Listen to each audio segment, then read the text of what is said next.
Hypersensibilité médiumnique, quand la police fait appel au monde invisible. Bonjour à toutes, bonjour à tous et bienvenue dans cette nouvelle vidéo. Je suis ravie de vous retrouver. J'espère que vous allez bien, j'espère que vous avez la forme aujourd'hui. Alors pour ceux qui ne me connaissent pas, bienvenue sur ma chaîne. Je suis Mélanie, je suis coach en développement personnel et experte en hypersensibilité pour vous aider à transformer cette sensibilité en super pouvoir pour que vous puissiez devenir, comme j'aime le dire, le super-héros de votre vie, c'est-à-dire une personne confiante en elle, épanouie, inspirante et surtout qui s'aime avant tout pour elle-même. Et aujourd'hui, dans cette nouvelle vidéo, nous allons nous baser sur le livre Témoignages, les enquêtes d'une médium de Geneviève Delpech, l'épouse du célèbre Michel Delpech, pour avoir deux objectifs. Le premier objectif dans cette vidéo, c'est d'essayer de tenter une tentative de trouver une passerelle entre le monde scientifique et le monde invisible et ne pas complètement se fermer avec des œillères l'un contre l'autre. Et le deuxième objectif, la source, c'est de reprendre confiance l'un en l'autre et d'essayer de trouver un équilibre entre les deux et surtout, pour les personnes qui m'écoutent, d'essayer de reprendre confiance en vos dons, qu'ils soient clairaudient, clairsentience, clairvoyance, peu importe, dans le monde invisible, tout en étant dans l'équilibre. Donc aujourd'hui dans cette vidéo, je vais la diviser en deux parties. La première partie, on va faire qu'est-ce que l'humain, qu'est-ce que la science en quelques mots. Et la deuxième partie, ça sera les trois clés que je souhaite vous partager à partir du témoignage, les enquêtes d'une médium de Geneviève Delpech. Vous me direz en commentaire si ce nouveau format, nouvelle organisation de contenu vous plaît. Donc, la première partie, mais avant tout, si ce n'est pas déjà fait, je vous invite à cliquer sur le rectangle rouge s'abonner. Également, mettez-moi un petit pouce bleu et partagez cette vidéo en signe que vous appréciez le contenu de cette vidéo.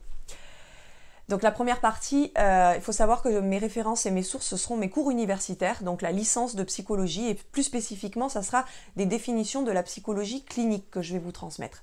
Donc ce sont, vous pouvez faire des vérifications collectives de ce que je vous transmets. Alors, donc le fait humain. Donc ici, en fait, il s'agit de s'interroger sur le fait humain à partir de la psychologie clinique. De tous les êtres vivants, l'humain est le seul qui parle. Il est immédiatement contraint de se poser à lui-même la question « Que suis-je » Il est alors le seul à devoir tenir compte de la réponse des mots. L'humain est un objet du savoir général, mais chaque individu a sa spécificité. Voilà, maintenant on va passer en quelques mots sur les caractéristiques de la science moderne. Les caractéristiques de la science moderne, tout d'abord, elles visent la production de connaissances vérifiées et vérifiables. Ensuite, c'est une pratique sociale. Et en troisième clé, c'est la science est issue de la physique mathématique et en particulier de la mécanique de Galilée et de Newton. Elle opère par réduction du complexe. En 5 clés, la science, elle doit être mesurable, elle doit être calculable, prévisible, reproductible et manipulable. Ensuite, la science, les pionniers de la science telle qu'on la connaît aujourd'hui. Il faut savoir que la science débute avec les savants qui ont eu le courage de réfuter le savoir accumulé jusqu'à eux. Donc, c'est un savoir qui était auréolé par l'autorité de la tradition et que le monde n'est pas tel décrit par les savoirs qui font autorité. Et à cette époque, c'était l'autorité Aristote et la Bible. Et les savants de cette époque, les bases de la science moderne, c'était Copernic, Galilée, Huygens, Kepler et Newton, etc. Ensuite, je vais passer au doute fondateur par René Descartes, qui était un grand physicien. C'est grâce à lui qu'il a donné à la science moderne ses fondements de raison. Donc, dans deux de ses ouvrages, Méditation métaphysique et Discours de la méthode, il s'interroge sur ce qu'est la science et sur la façon de conduire sa raison pour obtenir un savoir certain. Donc c'est une pionnier, c'est une base qui nous a permis de connaître ce que l'on connaît aujourd'hui du monde scientifique. Donc lui, il a introduit le doute fondateur. Donc pour lui, il envisage qu'un maître, une autorité, donc à l'époque c'était Platon, saint Thomas d'Aquin, Aristote, Hippocrate, etc., ne confère pas la garantie, c'est très important, ne confère pas la garantie du savoir. Et on verra en conclusion de cette première partie plus spécifiquement pourquoi ça ne garantit pas scientifiquement la garantie d'un savoir, que ce soit Newton qui vous parle ou que ce soit le président de la République qui vous parle, rien ne garantira son autorité auréolée et il ne faudra pas s'enfermer et rester ouvert. C'est ça que j'essaie de vous transmettre. Donc, en conclusion, et c'est important, que le sujet c'est une personne, mais en termes scientifiques on dit le sujet, qui fait la science, le sujet qui est l'agent de la science, est un sujet qui parle. C'est un sujet qui doute, qui n'est pas assuré de ce qu'il perçoit, de ce qu'il perçoit, qui ne sait pas si ses sens, sa sensibilité ou son entendement ne le trompent pas.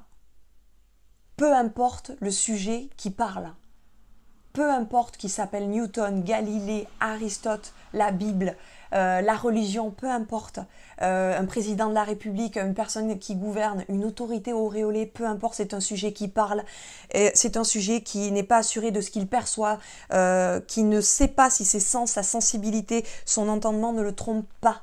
C'est très important. Et d'où très important parce que ce sont là, spécifiquement sur la science, ils produisent le savoir. Mais ce reste des gens et des sujets qui parlent et qui ont ces sentiments. Donc, paradoxalement, ce doute qui le divise, donc le sujet, ce doute qui le divise, le sujet qui fabrique la science, c'est ce que je reviens de vous dire, le sujet qui exerce sa raison. Voilà, c'est des sujets qui déclarent des choses, qui recherchent la garantie. En fait, il est divisé. En fait, la science, elle est divisée entre le savoir de la science et la vérité, la recherche d'une garantie. Et là où il y a une limite, c'est ces œillères qu'on peut mettre pour la recherche d'une garantie absolue.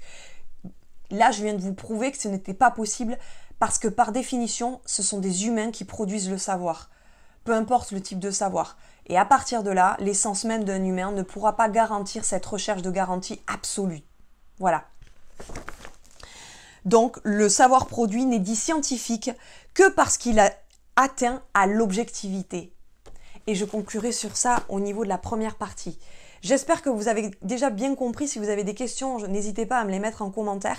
Et là, on va passer à la deuxième partie. Et donc, la deuxième partie, là, je vais vous transmettre les 3 clés pour terminer et conclure cette vidéo. Les 3 clés qui sont basées sur donc, les enquêtes d'une médium de Geneviève Delpech. La première clé que je voudrais vous transmettre, c'est que il y a beaucoup de grandes enquêtes. Les policiers français ont fait appel au monde invisible, donc à des médiums pour retrouver, alors c'est un peu glauque, des corps pour élucider des grandes affaires et pour les aider là où leur logique, toute leur logique et leurs compétences pragmatiques échouent. La deuxième clé que je voudrais vous transmettre, c'est la question qu'on peut se poser, mais pourquoi on n'entend pas parler alors de ces médiums et plus spécifiquement de Geneviève Delpech? Alors, il y a première raison, c'était des raisons personnelles à Geneviève Delpech, et la deuxième raison, c'est qu'il y a une honte en France d'avoir recours à une médium pour élucider des grandes affaires, et donc c'est la police et le gouvernement qui se sont attribués les mérites. Or, c'était pas leur logique et leur pragmatisme, leurs compétences pragmatiques qui ont élucidé des grandes affaires en France. Contrairement aux États-Unis, en Angleterre, pays du Nord et en Russie, où il n'y a pas culturellement cette honte.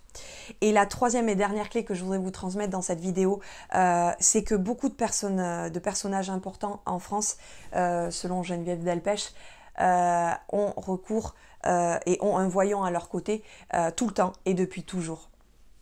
Alors des personnes qui dirigent notre pays, donc voilà, c'est important. J'espère que cette vidéo vous a éclairé, vous a transmis des clés et des connaissances. Si vous souhaitez aller plus loin et avoir un accompagnement, un coaching avec moi pour déjà alors développer vos dons, c'est-à-dire qu'avant de développer ces dons, il faut faire un coaching ou une thérapie ou une guérison, peu importe. En tout cas, il vous faut un accompagnement pour nettoyer vos croyances, vos blessures, pour ne pas transmettre à votre tour si vous voulez accompagner des gens. Voilà, il faut que vous nettoyez d'abord vos blessures pour pas faire de transfert et brouiller vos dons. Donc il y a déjà un nettoyage d'auto-guérison et de guérison à faire. Donc dans ces cas-là, je vous invite à remplir un sondage. Le lien est en description et je vous ferai un bilan personnalisé offert.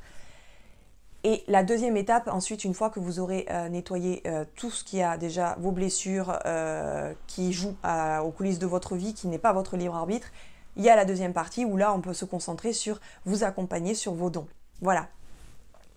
Donc j'espère que vous avez apprécié cette vidéo. C'est le bon moment, si vous ne l'avez pas fait, de cliquer sur le rectangle rouge s'abonner. Également, mettez-moi un petit pouce bleu et partagez cette vidéo puisque je vous publie une nouvelle vidéo 3 fois par semaine de conseils, d'astuces, de connaissances et de boost de motivation pour votre quotidien. Et si vous le souhaitez, je vous dis à une prochaine vidéo. À bientôt. Bye.